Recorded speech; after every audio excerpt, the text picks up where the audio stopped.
All right, let's look in on one more a couple of. As you know, Donald Trump was booed at the Houston Astros Washington Nationals World Series Game 5, right? And let's just remind you of one of the other cheers that we heard. We call it a Bronx cheer when they boo, but I don't know what you would call this cheer.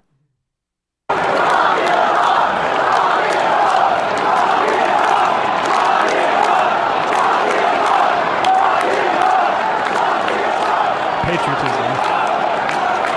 There it is. Lock him up. Him up when they see the picture of Donald Trump on there. Now, folks, as you know, that cheer was organized by all of the Democratic candidates running for office, and also Nancy Pelosi and Chuck Schumer. They were all there. They were all leading everyone in. No, it was lock him up, everyone. It was a organic, spontaneous reaction to this the image of Donald Trump at the game. Everybody wanting to make sure that he wasn't enjoying himself. But this is a great opportunity for folks to flash their bona fides as being objective and just being able to analyze this and longing for the days of normalcy. Here's Mika and Joe just lamenting the fact that we hear this type of cheer at a baseball game. But again, I speak to the lock him up chance. Yeah. It's un-American.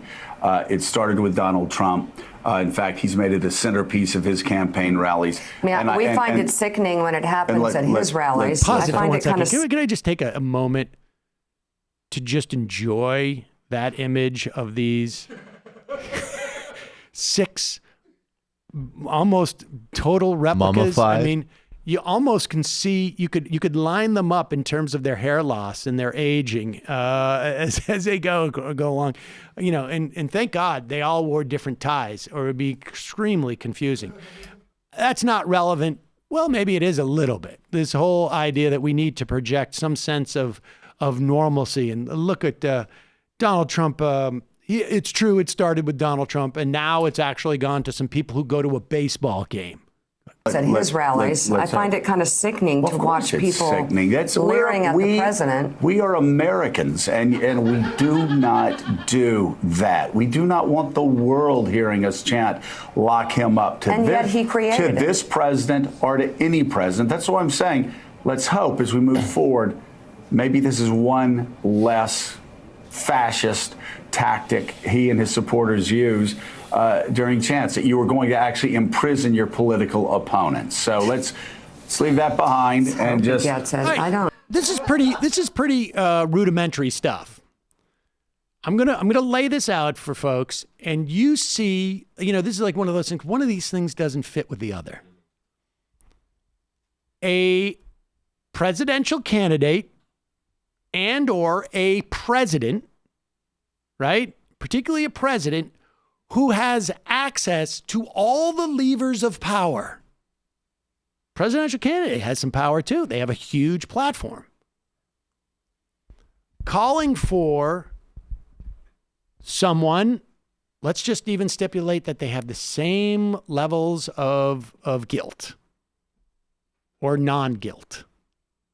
Calling for someone to be locked up versus people at a baseball game who have the ability to get a beer or a hot dog.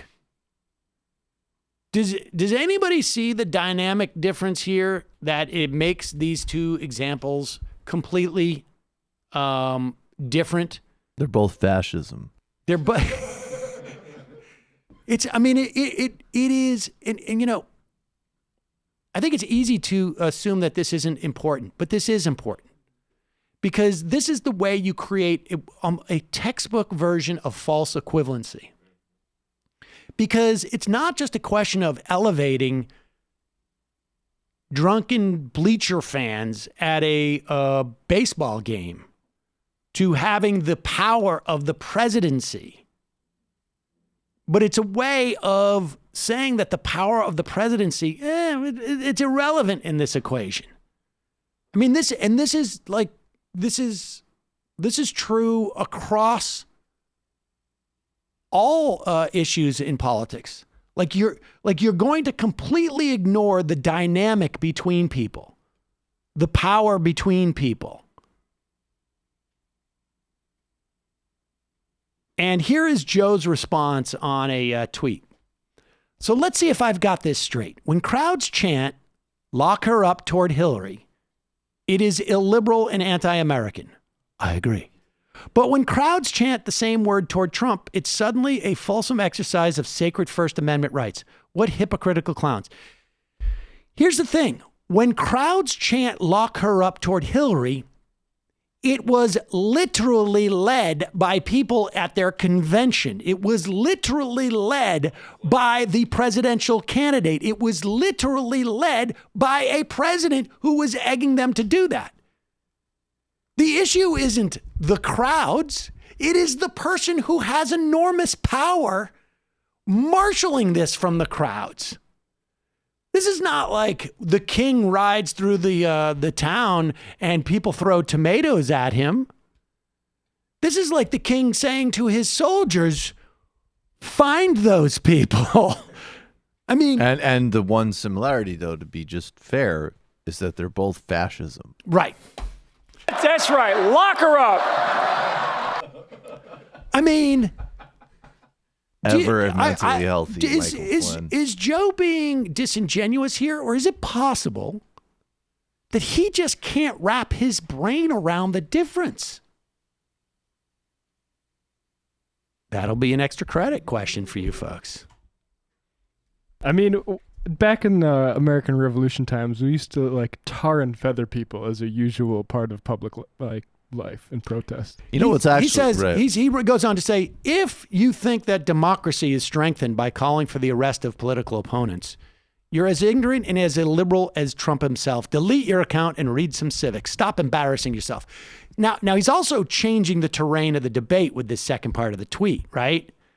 Where it's like, you don't have to think that democracy is strengthened to think that these are not equivalent. And the fact of the matter is, those people in those bleachers are not political opponents of Donald Trump, except for to the extent that they don't want, they're actually his constituents. He's president. You know what is actually a much less important point, but a funny contrast. I and dozens of other patriots at the Bernie rally in Queens were starting to try to get a "lock him up" chant going regularly, specifically while the mayor of San Juan, who's a co-chair of Bernie's campaign, was talking about Trump's conduct in Puerto Rico, which, by the way, I'm a make your case person. There's some things you could talk about with Clinton as an example in Haiti where you might get me to go on that chant for what it's worth. And I think Donald Trump has done any number of things where you could just say, lock him up. If we're going to lock people up, I think it would be a problem for a political candidate to do that. I happen to agree with that. But that being said, the crowds were out. Me and my fellow patriots were heartily making that point. And the mayor of San Juan could have just ignored us. She could have even just smirked a little bit, given a little nod. But she said, no, we're going to vote him out. There you go. So there you go, Joe. That's how it should work. You can calm down. Now, I know that Joe spent 10 minutes talking about how much that helped our democracy. Indeed. Right? Could you pull that clip, please? I guess we don't have it. Here's Chris Coons getting on the... I know people can't see it, but Chris Coons, he always just looks so goddamn sad. Well, have people noticed... Maybe we've been paying more attention to it, but Chris Coons feels his moment coming, folks. He can see where this is going. And he has been on this path for some time when he said that we should reinstitute the filibuster if we take back the Senate, to give Republicans the ability to kill our judicial picks. not our Supreme Court justice, but also our Supreme Court justice, but our judicial picks across the board. Because Chris Coons, and this is the thing that people have to understand about the Senate, particularly when it comes to Democrats, because the Democratic coalition is much broader than the Republican coalition, it almost doesn't matter where the fault lines are. There are going to be Democrats who rush to that fault line so that they can be right at the fulcrum, so that they can get all the attention. It is very hard for us non-psychopathic people to contemplate that there would be 2 or 3 individuals who are so determined to be the most popular or the most important in the class that they would actually prohibit and inhibit the ability for people to get health care, let's say, or the ability to live fuller, richer lives, or to live or die because they want to be at that fulcrum. Chris Coons is one of those guys. You'll recall he said, I think history is going to judge us that, and I'm of course for it. I'm totally for having women and people who are not white in it's an idea that I'm really interested Senate. in It's exploring. a great idea, but in practice, I think history is going to show that it's led to a lot of polarization. Right? It's important because he of something he drops in this conversation about the fact that some people at a baseball game said, "Lock him up," to Donald Trump's face. And Trump attended Game 5 of the World Series in Washington last night. I just want to play the sound from that.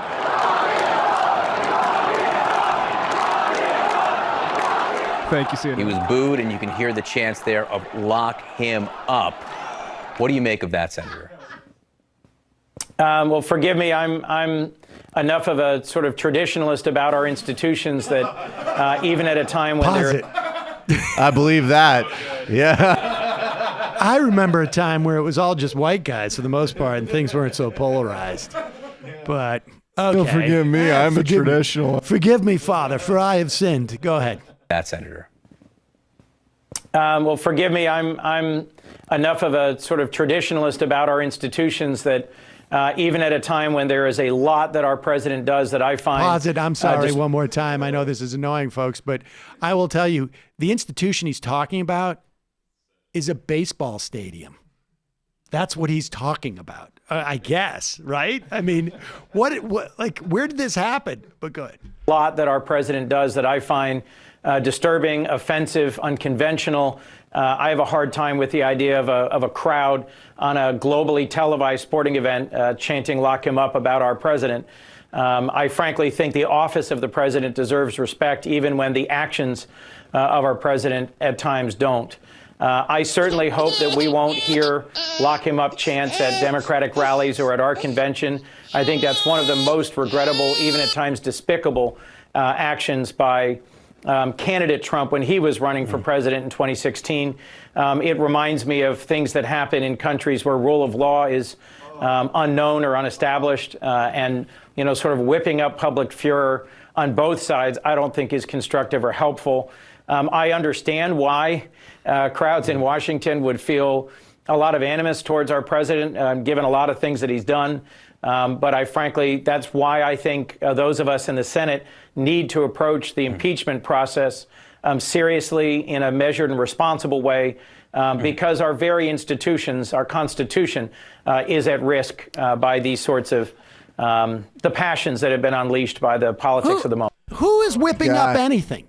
What is the institution? I'm sorry, if you're a traditionalist, then you must know that when you go into the bleacher section or the higher seats of a baseball game, you're going to hear some pretty ugly stuff. I mean, I remember coming down to a Yankees game as a Red Sox fan 35 years ago, and I got news for you. Chris Coons, your ears would fall off of what you heard. Well, I mean, I'm a traditionalist, and the idea that you can have women on their periods at baseball games, I love the idea of it, but it might not be working out so much. Doesn't work with the plumbing. It doesn't work with the... It's really science is off.